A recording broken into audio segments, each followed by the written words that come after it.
మామిడి చెట్టు మీద మంచి మిత్రులైన రామచిలుక ఉడత మాట్లాడుకుంటూ ఉన్నారు. పచ్చచిలుక, ఈ రోజు ధాన్యం తినడానికి నువ్వు వ్యవసాయ భూమికి వెళ్ళలేదా?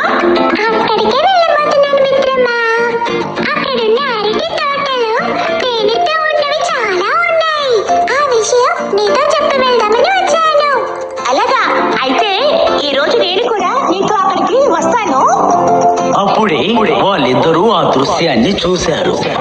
ఆ నదిలో ఓ చీమ మునుగుతూ తేలుతూ వస్తూ కనిపించింది. నీళ్లలో పొరపాటున పడిపోయిన ఆ చీమ మునిగిపోతూ ఉంది. దాన్ని చూసిన రామచిలుక చెట్టు మీద నుంచి ఎగురుకుంటూ వచ్చి చీమకి దగ్గరగా రాసాగింది.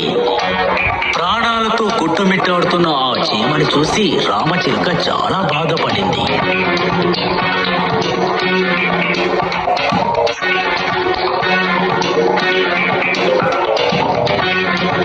ఏమాత్రం ఆలస్యం చేయకుండా ఆ రామచిలుక ఒక ఆకుని తీసుకొచ్చి నీళ్ళలో మునుగుతున్న చీమ పక్కనే పెట్టింది. ఆ ఆకు మీదకెక్కి చీమ ఎలాగోలా తప్పించుకొని బయటపడింది. బాగా అలసిపోయిన ఆ చీమని రామచిలుక ఆకుతో పాటు తీసుకెళ్లి ఒడ్డున చేర్చింది.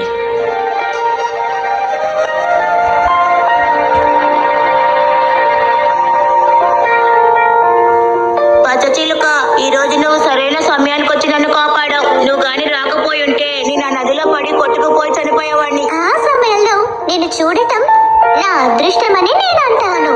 ఏంటి, నీ యొక్క అదృష్టమా? అవును, అందువల్లే నేను నిన్ను కాపాడగలిగాను.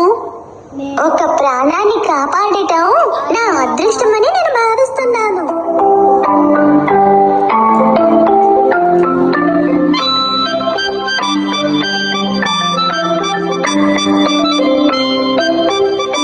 చీమా, నువ్వు ఎలా నదిలోకి వెళ్ళి పడిపోయావు? ఆ నది పక్కన ఉన్న చెట్టు మీద తేనె తాగుతావని నేను అక్కడికి వెళ్ళాను. ఆ సమయంలో నేను కాలు జారిపోయి అదిగో ఆ నదిలో పడిపోయాను.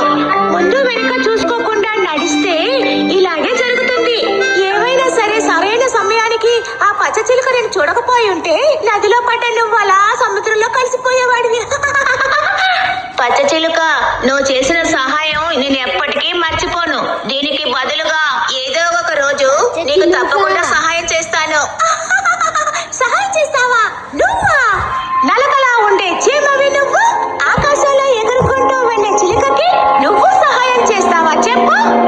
కామెడీ చేయకుండా ఇక్కడ నువ్వు వెళ్ళు. ఇలా చూడు ఉడతా, ఇలా ఎవరిని ఎగతాళి చెయ్యకూడదు. ఇలా చూడు చీమ, ఇక నుంచి మనం అందరం స్నేహితులుగా ఉందాం. ఆ విధంగా చెప్పి ఆ రామచిలక అక్కడి నుంచి ఎగిరి వెళ్లిపోయింది. ఉడత కూడా పరిగెత్తుకుంటూ పక్కనే ఉన్న చెట్టు మీదకెక్కింది. ఒకరోజు ఆ ప్రాంతానికి ఒక వేటగాడు వచ్చాడు. వేటగాడికి ఏం పని?